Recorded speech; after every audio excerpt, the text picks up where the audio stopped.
Maayong adlaw sa tanan, mga igsoon ko ni Kristo.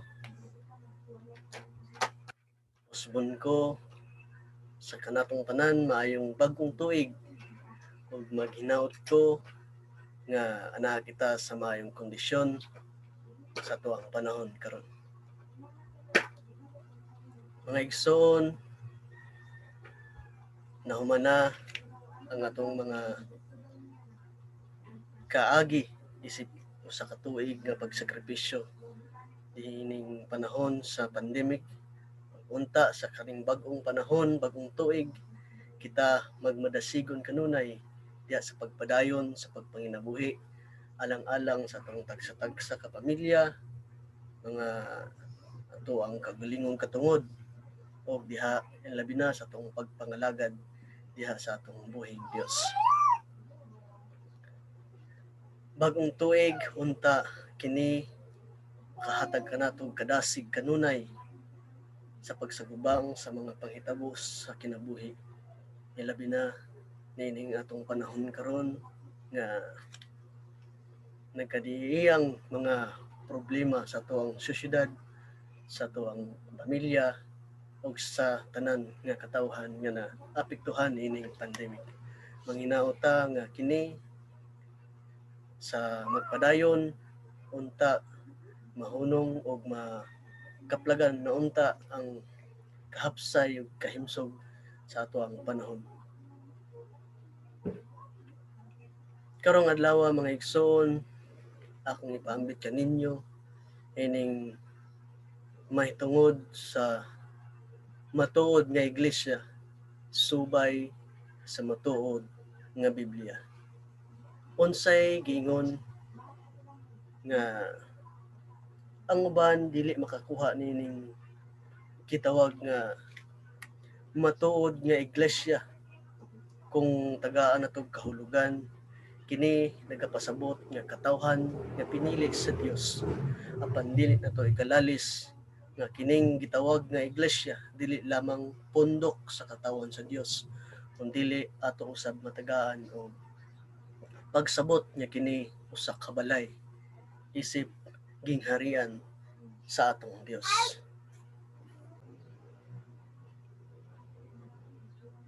Record.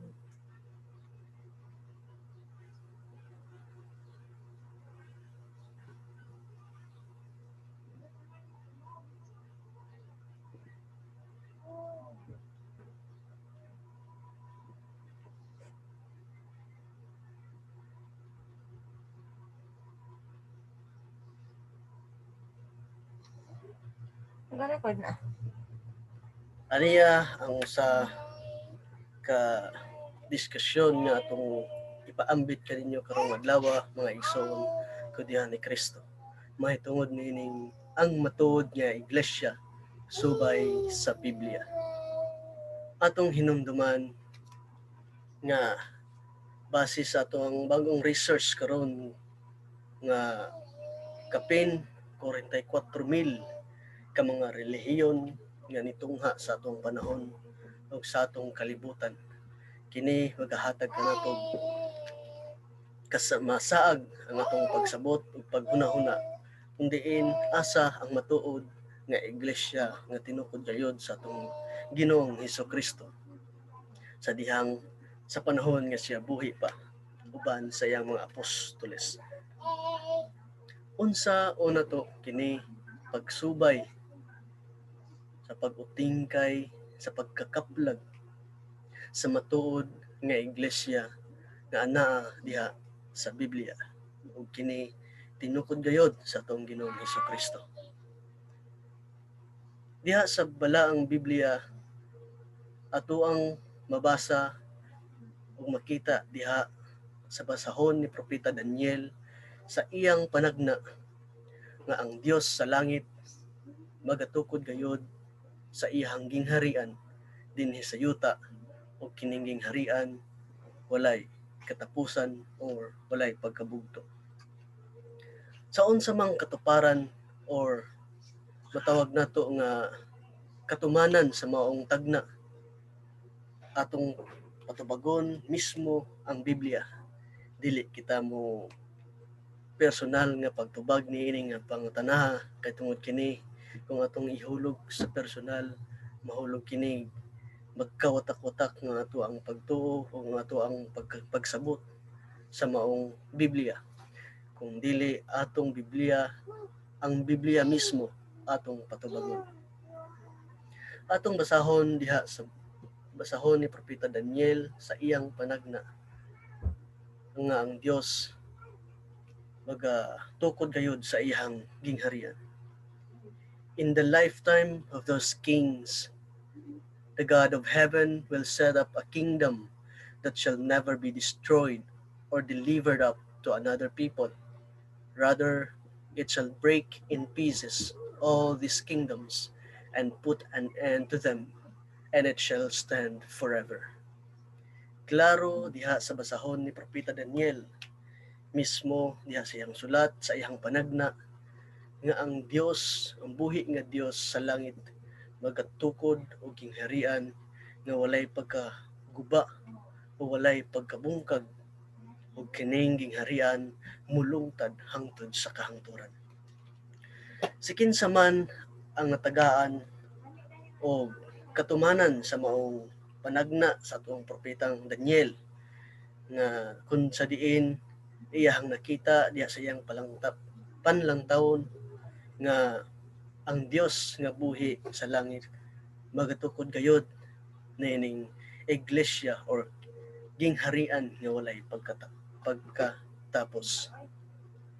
Diha sa New Testament atong makaplagan ang mensahe nga kung sa diin ang katumanan niining bersikuloha sa libro ni Daniel kapitulo 2 bersikulo 44 o kini mao ang katumanan diha sa bag-ong tugon. Atong basahon ang katumanan sa maong panagna ni Propeta Daniel. Ang pangutana mogawas karon. Natuman ba ang maong panagna? Natuman ba ang maong panagna sa maong sulat or panglantaw ni Daniel? Mo kini ang mugawas sulod sa tong hunahuna nga kining pangutanaha. Natuman ba ang maong panagna? Ang tubag mabasa nato diha sa bag-ong tugon nga diha sa libro ni Mateo, basahon ni San Mateo kapitulo 16 bersikulo 18 hangtod sa 19. Mo kini atong mabasa mga igsoon. And so I say to you, you are Peter, and upon this rock I will build my church, and the gates of the netherworld shall not prevail against it. I will give you the keys to the kingdom of heaven. Whatever you bind here on earth will be bound also in heaven, and whatever you loose on earth will be loosed in heaven. Kini mao ang gipadayag sa atong Ginoong Hesukristo. Nya diin sa panagna ni Propeta Daniel nga ang Ginoo sa langit magatukod og gingharian nga walay pagkabugto o walay pagkabungkag. Og diha sa katumanan nga usa ka puntos nga si Kristo nagtukod sa maong gingharian nga walay katapusan maskin man ang ganghaan sa impyerno dili makabuntog niini.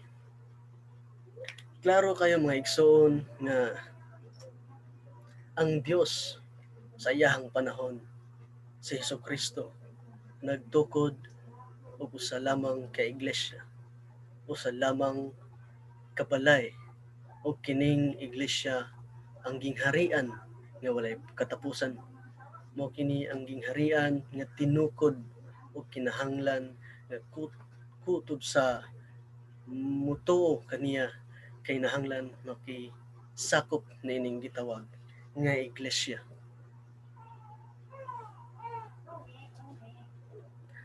Laing pangutana mga igsoon nga mosulod sa atong hunahuna, kung tinuod ang Iglesia Katolika nganong sa Roma man kini nagsugod og dili sa Jerusalem, kay ang unang iglesia natukod man sa Jerusalem, so dili tinuod nga Iglesia Katolika kay sa Roma man kini nagsugod og Mikaela. Mao kini ang pangutana sa atong hunahuna mga igsoon, nga kung sa diin tagaan natog insaktong pagtagad sa ato ang panghunahuna ug sa ato ang pagsabot. Nindot nga pangutana nga giingon nga kung tinuod ang Iglesia Katolika nganong sa Roma man kini nagsugod og dili sa Jerusalem, kay ang unang iglesia natukod man sa Jerusalem. Atong tagaan og pagtagad og maayong tubag ni nindot nga pangutana usab sa atong hunahuna sa mga kadaghanan nga nagaingon nga sa Roma man kini nagsugod ang Katoliko ug kini dili matuod nga iglesia nga tinukod ni Hesukristo kay sa Jerusalem man kini kuno na unang natukod. Walay pagkalalis diha mga igsoon nga sa Jerusalem ang unang iglesia na himugso sa adlang Pentecostes. Apan dili nato ikalilong sa atong mga hunahuna sa atong pagsabot nga mismo sa iyahang kaugalingong lungsod si Hesukristo, ang atong Ginoong Hesukristo, wala midawat sa iyahang kaugalingong katawhan. O kini diha atong mabasa usab sa Biblia, di kini ato ang pangunahuna lamang, apan mabasa gid kini sa Biblia nga ang unang iglesia tinukod o matuod nga gitukod sa Jerusalem. Apan atong mabasa diha sa Biblia usab nga dili kaugalingon natong pagsabot kundi kinatibuk ang pagsabot. Kung sa diin ang unang iglesia nasa Jerusalem natukod o nahimugso, apan ang atong mismo nga atong Ginoong Hesukristo wala siya gidawat sa iyang kagalingong mga katawhan o kini iyahang giingnan nga ang gingharian sa Dios maana-ana kaninyo, apan pagakuhaon ko kini og igabalhin ngadto sa ubang dapit or sa ubang lugar. Babasa nato kana mga igsoon diha sa Matthew kapitulo 21 bersikulo 43. Mo kini ang nakasulat. Therefore I say to you, the kingdom of God will be taken away from you and given to a people that will produce its fruits. Hayag kayo mga higala, mga igsoon ko diha ni Kristo nga ang pag-ingon sa ato ang Ginoong Hesukristo nga pagakuhaon ko ang gingharian nga naa naunta kaninyo, apan sa pagsalikway nila sa atong Ginoong Hesukristo sa dili pagdawat kaniya nga isip Mesiyas o anak sa Dios nga nina og isip Dios sa katawhan, sa tibuok katawhan, o kini ilang gisalikway ang maong Ginoo nga nagpakatao, o kini gikuha sa Dios ang gingharian nga nahimugso una sa Jerusalem, o kini matud pa niya, the kingdom of God will be taken away from you and given to a people that will produce its fruits. Ang pangutana mugawas sa atong hunahuna nga diun sa nato pagsiguro nga ang Roma maoy kapulihan sa Jerusalem. Nakaadto ba sila sa Roma? Mao kini nindot nga pangutana mga igsoon nga ato ang tagaan og maayong pagtagad nga giun sa nato pagsiguro nga ang Roma maoy gikabalhinan gikan sa Jerusalem ngadto sa lugar, sa syudad sa Roma. Ato ang patubagon ang Biblia o dili ang atong kaugalingong pagsabot mga igsoon. Atong mabasa diha sa basahon sa Acts of the Apostles chapter 23 verse 11. Mao kini ang naisulat mga igsoon nga sa wala pa nabalhin o ibalhin pa ang maong gingharian mismo ang atong Ginoong Hesukristo mitungha at tubangan ni San Pablo. Atong basahon mga igsoon kining teksto nga ato ang gitagaan og pagtagad. Acts chapter 23 verse 11 mo kini ang nakasulat. The following night the Lord stood up by him and said, nagpakita siya kay San Pablo, take courage, for just as you have bore witness to my cause in Jerusalem, so you must also bear witness in Rome. Klaro kayo mga igsoon sa maong teksto nga gipahayag sa sulat sa mga apostoles diha sa kapitulo 23 bersikulo 11 nga giingnan niya si Paul or si San Pablo nga as you preach me or gipamatud-an mo ako didto sa Jerusalem, ipamatud-an usab ko nimo didto sa Roma. Klaro kayo mga igsoon nga dili minaba lang ang ato ang pagpaambit sa pulong sa tuwang Ginoo, pinaagi o pinadayag diha sa Biblia, kundi ang Biblia mismo ang atong pasultion ug dili ang ato ang kaugalingon nga interpretasyon lamang. Klaro nga ang gingharian nga nahimugso una sa Jerusalem pagabalhinon sa Dios ug kining walay lain kundi ang Roma.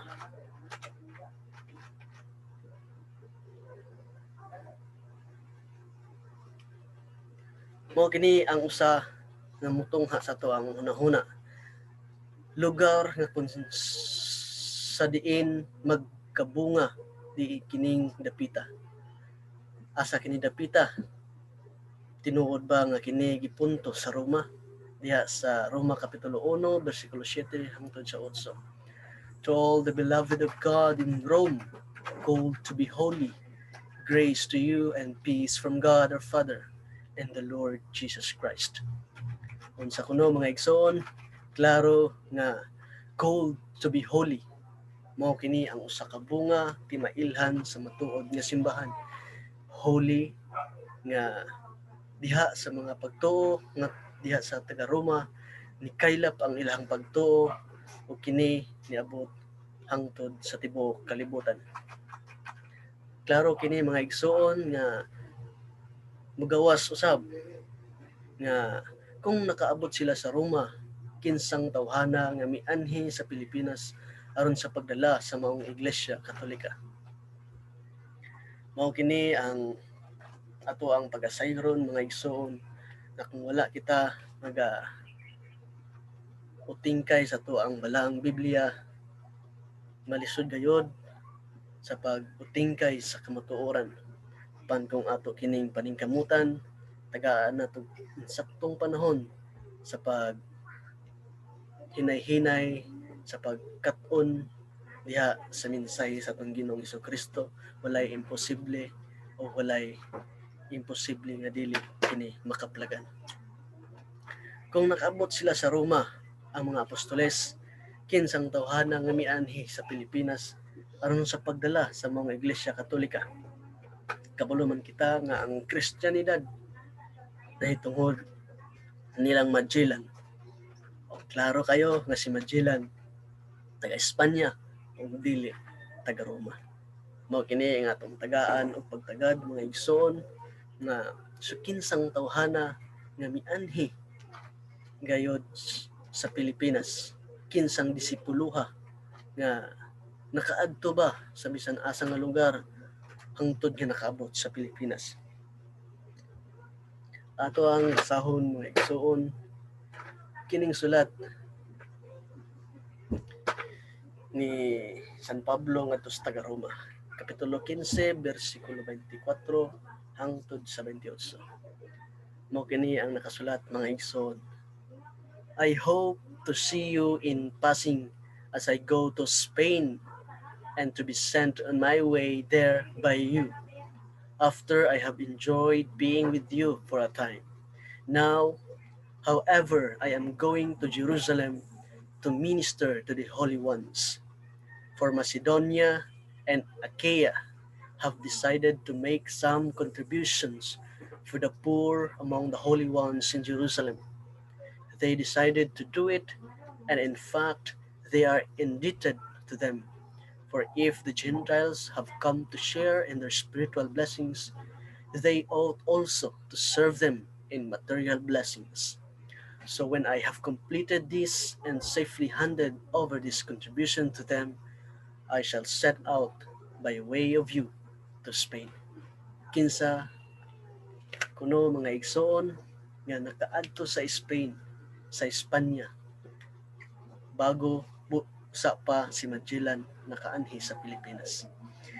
Di na to malilong, di na to matago ang kamatuoran nga dala ni ining Biblia mga igsoon. Si San Pablo mismo nakaadto sa Espanya. O kini na-adapt sa Espanya, sa Spain, usa nakigsakop usab si Magellan og naiabot dinhi sa Pilipinas. Nindot nga ato ang makaplagan mga igsoon kung unsa gayod ang matuod ang sulod sa Biblia, dili kini basahon sa ato ang pagsabot lamang nga kung makabasa na gani kita sa mga maong pulong, wala na to gi utingkay kung unsa ang gamot ang sinugdan sa maong matuod gayud nga butang. Kay ang balay iglesia sa Dios makailapon man sa tibuok kalibutan nga dili na to matago, malilong nga ang iglesia katolika mao ang iglesia nga makailapon o ginatawag nga universal church mo kana atong kanunay timan-an sa atong una mga igsoon nga ang pulong katoliko or katolika meaning sa Griego nga katholes means universal. Mao kini nga dili na to matago nga ang iglesia or ang balay sa Dios magakailapon gayud sa tibuok Pilipinas. Dili lang sa Pilipinas kundi tibuok kalibutan. Kay diha sa Marcos Kapitulo 11, versikulo 17, my house or iglesia is a house of prayer for all the nations. Makailapon iyahang gingharian ang iyahang iglesia, makailapon og ang maong iglesia maoy balay alampuan sa tibuok kalibutan. Mao kini nga ato ang tagaan og pagtagad mga igsoon nga ang matuod nga iglesia dili kini makaplagan diha sa tao lamang nga nagtukod, kundi ang matuod nga iglesia makaplagan gayud kung kini atong paningkamutan kung unsa gayud ang nakasulat sa balang Biblia. Diha sa Matthew Kapitulo 28:19 hangtod 20, mao kini nga to ang tagaan o giya kanato nga ang iglesia sa atong Ginoong Hesukristo makailapon sa tibuok kalibutan. Go therefore and make disciples of all nations, baptizing them in the name of the Father and of the Son and of the Holy Spirit, teaching them to observe all that I commanded you, and behold, I am with you always to the end of time. Kining pulong nga iglesia nga tinukod sa atong Dios nga mo si Hesukristo, iya gayud kining pagaubanan diha sa tibuok kalibutan, ubanan kini niya hangtod sa katapusang panahon. Kini ato ang mapagarbo sa to ang pagkatao so diha sa atong pagtuo nga kung sa diin nahisakop kita sa matuod nga iglesia nga tinukod gayud sa tuang Ginoo Hesukristo. Nga kung moingon man sila nga aduna pod sila explanation sa ilahang simbahan or sa ilahang sekta, ato ang i-challenge sila kung asa ang ilahang batayan sa Biblia, unsa ang ilahang batayan sa history sa Biblia, kung matuod ba gayud sila ang matuod nga pundok, matuod nga iglesia nga tatag sa atong Ginoong Hesukristo. Ang iglesia nga iyang pagaluwason sa mga ulahing mga adlaw, mabasa nato diha sa basahon sa Acts of the Apostles chapter 20 verse 28. Mao kini ang nakasulat mga igsoon. Keep watch over yourselves and over the whole flock of which the Holy Spirit has appointed you overseers in which you tend the church of God that He acquired with His own blood. Dili kini iglesia sa Dios nga kanang relihiyon nga gipadumalaan ni Ili Soriano, iglesia sa Dios, Church of God. Kung dili pangalan lang kini iyahang gikuha ug dili kini mao ang matuod nga gitukod sa atong Ginoong Hesukristo. Iglesia sa Dios nga iyahang pagalawason sa iyahang kaugalingong dugo. Mao kini ang atong tagaan og pagtagad mga igsoon nga ang pagluwas o pagkamatay ni Kristo iyahang gilukat, iyahang gibayaran ang maong pundok, ang maong iglesia o kini isip bayad, iyahang galingong dugo mismo ang gipalit alang sa kaluwasan sa maong iglesia.